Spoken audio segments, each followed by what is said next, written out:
कराची वाले हो जाएं होशियार, आज बादल बरसेंगे। महकमे मौसमियात ने बारिश की पेशगोई कर दी। शिमाली सिंध से बारिश बरसाने वाला सिलसिला आज दोपहर कराची पहुंचेगा। शहर में 13 ता 16 मिलीमीटर तक बारिश बरसने का इम्कान। महकमे मौसमियात के मुताबिक बारिश का सिलसिला आज दोपहर से शुरू होकर हफ्ते की शाम तक जारी रह सकता है। कराची में कहीं हल्की तो कहीं तेज बारिश की पेशगोई।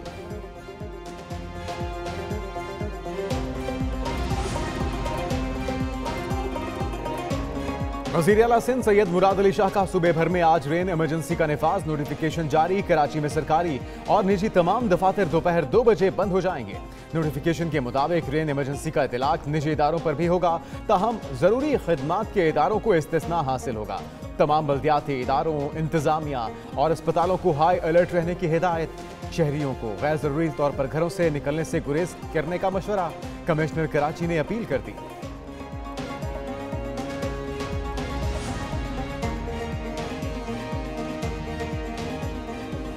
मेयर कराची मुर्तजा वहाब सब अच्छा और अंडर कंट्रोल होने का दावा करने लगे। कहते हैं मार्च में इतनी बारिशें गैर मुतवक्की चीज है। KMC के तमाम इदारे इमरजेंसी से निपटने के लिए तैयार हैं। नालों की सफाई सुथराई और चोकिंग पॉइंट्स को क्लियर कर दिया। डिप्टी मेयर सलमान अब्दुल्ला मुराद बोले कि अब भी नालों से पत्थर और बोरियां मिल रही हैं। अवाम भी जिम्मेदारी का मुजाहरा करें। बल्दिया उस्मा के तमाम मुलाजमीन की छुट्टी मंसूख।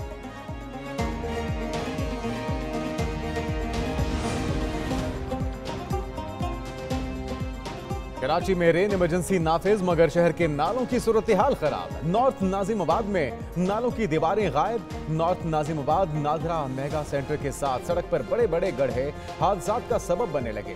तैमूरिया पुलिस स्टेशन की सड़क पर मौजूद नाले की भी दीवारें गायब। नाले में कचरे के ढेर लगे हैं। बारिश की सूरत में नाले भरने और ओवरफ्लो होने का खदशा। शहरी कहते हैं बारिश के बाद नाले और सड़क का फर्क मुश्किल हो जाता है। जामिया कराची में BDS थर्ड और MBBS थर्ड प्रोफेशनल के आज होने वाले इम्तिहानात बारिश की पेशगोई के पेश नज़र मुलतवी। इम्तिहानात अब 7 मार्च को मुनक्किद होंगे। नाज़िम इम्तिहानात का कहना है कि इम्तिहानी मराकज़ और वक्त में कोई तब्दीली नहीं की गई। महकमे तालीम सिंध ने शाम की शिफ्ट के निजी और सरकारी स्कूलों में तातील का ऐलान कर दिया। नोटिफिकेशन जारी।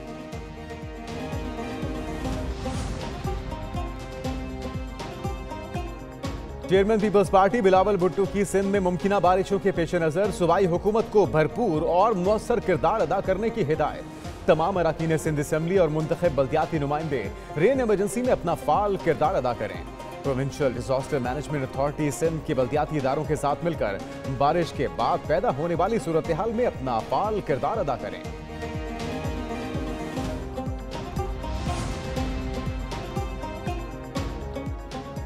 MKM पाकिस्तान की आला क़यादत ने तमाम अरकान सिंध असम्बली को बारिशों में मुतहरिक रहने की हिदायत कर दी।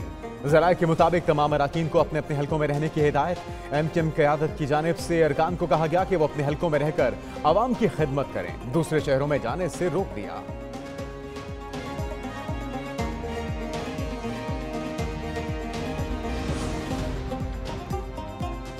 मैं राजा परवेज अशरफ सदके दिल से हल्फ उठाता हूं कि रहूंगा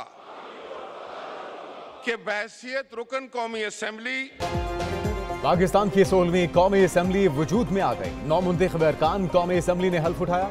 साबिक वज़ीर आज़म नवाज शरीफ एक मरतबा फिर पार्लियामान का हिस्सा बन गए।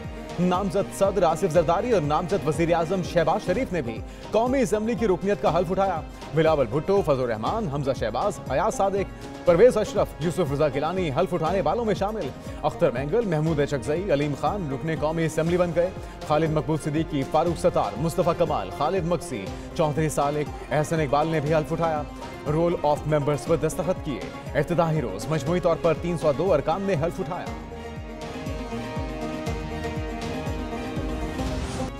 कौमी असम्बली के पहले ही इजलास में हंगामा आराई और धींगा मुश्ती। सुन्नी इत्तेहाद काउंसिल के अरकान ने ऐवान में दाखिल होते ही स्पीकर डायस का घेराव किया, पोस्टर उठाकर नारे लगाए। रोल ऑफ मेंबर्स पर दस्तखत के दौरान भी हंगामा जारी रहा।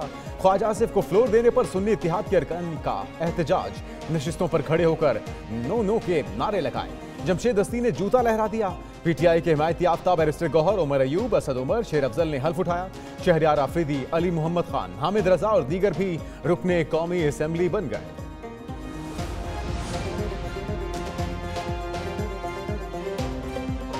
ख्वाजा आसिफ का पीटीआई पर तंज, ऐवान में घड़ी लहरा दी। रहनुमा मुस्लिम लीग नून ने कहा सुन्नी इत्तेहाद काउंसिल ने इंतखाबात में कोई सीट नहीं जीती।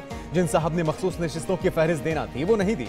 एक खत इलेक्शन कमीशन में सामने आया जिसमें उन्होंने लिखा था कि मखसूस नशिस्तें नहीं चाहिए। जब कोई फहरिस्त मौजूद ही नहीं तो इनको मखसूस नशिस्तें कैसे दी जा सकती हैं? ईमान के अंदर ये मुक़द्दस जगह होती है जमहूरियत में, और इसमें सिर्फ उन लोगों के बैठने का हक है जो अक़वाम के हकीकी नुमाइंदे होते हैं। अवामी मैंडेट के मुताबिक हमारे अरकान की तादाद 186 है। रहनुमा पीटीआई बैरिस्टर गौहर का फिर दावा, कहते हैं ऐवान में अवामी मैंडेट के सिवा कोई दाखिल नहीं हो सकता। स्पीकर के दाएं जानिब अजनबी बैठे हैं। अवामी नुमाइंदा तब बन सकते हैं जब लोगों का मैंडेट हो। स्पीकर का इलेक्शन तब होता है जब असेंबली पूरी हो। उमर अयूब बोले कौमी असेंबली का इजलास गैर आईनी है, पहले मखसूस नशिस्तों का फैसला होना चाहिए। अवामी मसाइल के खात्मे की कोशिश करेंगे।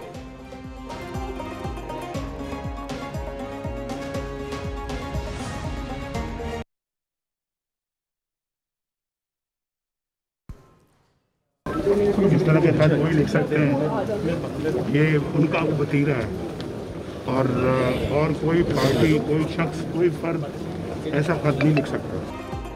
पहले अमरीकी साजिश और अब अमरीका से कहते हैं बचाओ।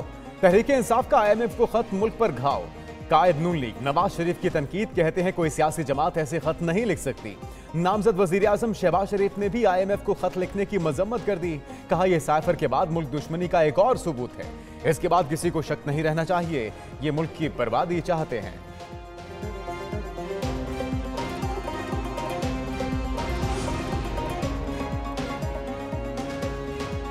स्पीकर और डिप्टी स्पीकर कौमी असेंबली के इंतखाबात आज होंगे। मुस्लिम लीग नून के अयाज सादिक ने स्पीकर के लिए कागजात नामजदगी जमा करा दिए।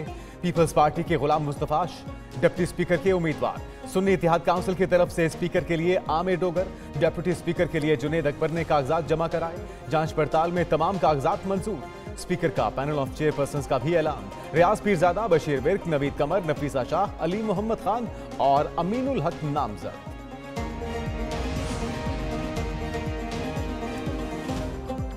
वजीर आजम का इंतखाब 3 मार्च को होगा। कौमी असेंबली सेक्रेटेरिएट ने शेड्यूल जारी कर दिया। कागजात नामजदगी कल दोपहर 2 बजे तक जमा होंगे। कौमी असेंबली इतवार को किसी भी कार्रवाई को छोड़कर कायदे अवाम का इंतखाब करेगी। एक ही उम्मीदवार होने की सूरत में अक्सरियत हासिल करने वाला उम्मीदवार वजीर आजम मुंतखब होगा। 2 उम्मीदवार होने की सूरत में राय दही कराई जाएगी। अगर कोई उम्मीदवार अक्सरियत हासिल ना कर सका तो दोबारा राय शुमारी होगी। हम वोट इस्तेमाल नहीं करेंगे। अपोजिशन में बैठेंगे। अपोजिशन में बैठेंगे। जमीयते उलमा इस्लाम नहीं मानी, अपोजिशन में बैठने की ठानी। सदर, वजीर आजम और स्पीकर के इंतखाबात के बाइकआउट का ऐलान। फजलुर रहमान कहते हैं ये असेंबली नहीं कोई और चीज है। यही आलम रहा तो लगता है नहीं ये मुद्दत पूरी नहीं कर सकते। फजलुर रहमान की चेयरमैन सेनेट से मुलाकात। पीटीआई वफ्द ने मौलाना के घर जाकर मुलाकात की। फजलुर रहमान ऐवान में आसिफ जरदारी, अख्तर मेंगल और महमूद इशरकज़ई से मिले। नवाज शरीफ और शहबाज शरीफ का आसिफ जरदारी से मुसाफिया।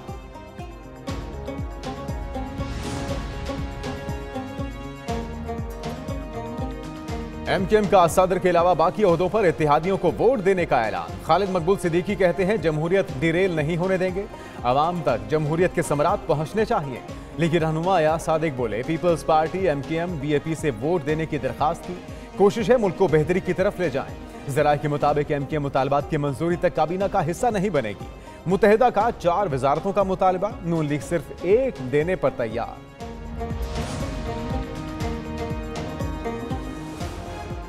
असेंबलियों की तश्कील और हुकूमत साजी। एक न्यूज पर खबरें नई ताजी।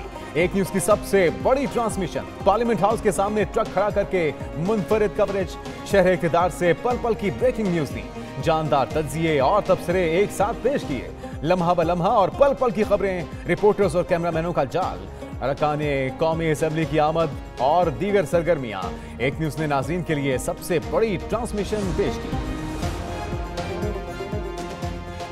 स्पीकर, डिप्टी स्पीकर और वजीर आजम का इंतखाब। मुस्लिम लीग नून की पार्लिमानी पार्टी का इजलास आज सुबह 9 बजे तलब। इजलास कायद नून लीग नवाज शरीफ की ज़ेरे सदारत पार्लियामेंट हाउस के कमेटी रूम में होगा।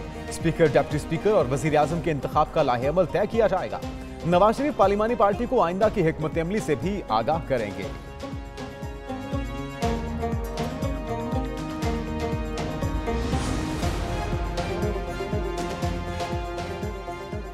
बाबर सलीम स्वाति खैबर पख्तूनख्वा असेंबली के स्पीकर मुंतखब, सुरैया बीबी डिप्टी स्पीकर बन गई। बाबर सलीम को 89 और सुरैया बीबी को 87 वोट मिले। इत्तेहादी जमातों की तरफ से स्पीकर के उम्मीदवार एहसानुल्लाह 17 वोट हासिल कर सके। नौ मुंतखब स्पीकर बाबर सलीम और डिप्टी स्पीकर सुरैया बीबी ने हल्फ उठाया। वज़ीर आला खैबर पख्तूनख्वा का इंतखाब आज होगा। केपी असेंबली का इजलास आज सुबह 10 बजे दोबारा तलब।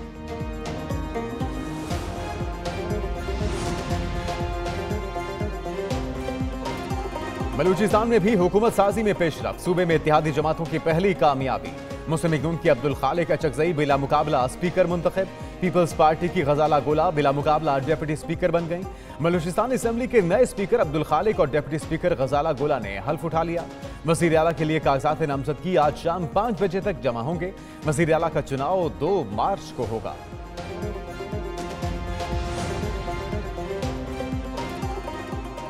नए सदर मुमलिकत के इंतखाब की भी तैयारी। इलेक्शन कमीशन आज शेड्यूल और पब्लिक नोटिस जारी करेगा। तर्जुमान इलेक्शन कमीशन के मुताबिक आइन के तहत कागजात नामजदगी जमा कराने के लिए एक दिन मुकर्रर किया जाएगा। उम्मीदवार 2 मार्च तक दिन 12 बजे किसी भी प्रिजाइडिंग ऑफिसर के पास कागजात नामजदगी जमा कराएंगे।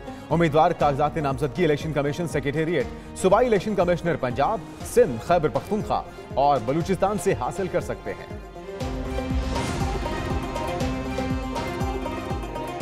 आइन चिकनी से बचने की कोशिश, सदर ने इजलास शुरू होने से चंद घंटे कबल मंजूरी दी।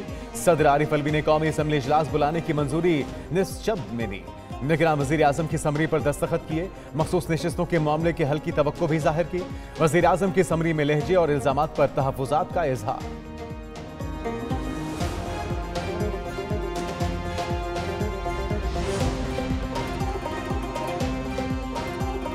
बानी पीटीआई ने मलिक रियाज से गैर कानूनी माली फवायद हासिल किए। 190 मिलियन पाउंड स्कैंडल रेफरेंस की फर्द जुर्म सामने आ गई। बानी पीटीआई ने जुल्फी बुखारी के जरिए प्रॉपर्टी टाइकून से 458 कनाल अराजी ली। रूल्स ऑफ बिजनेस की खिलाफ वर्जी के मुर्तकिब हुए।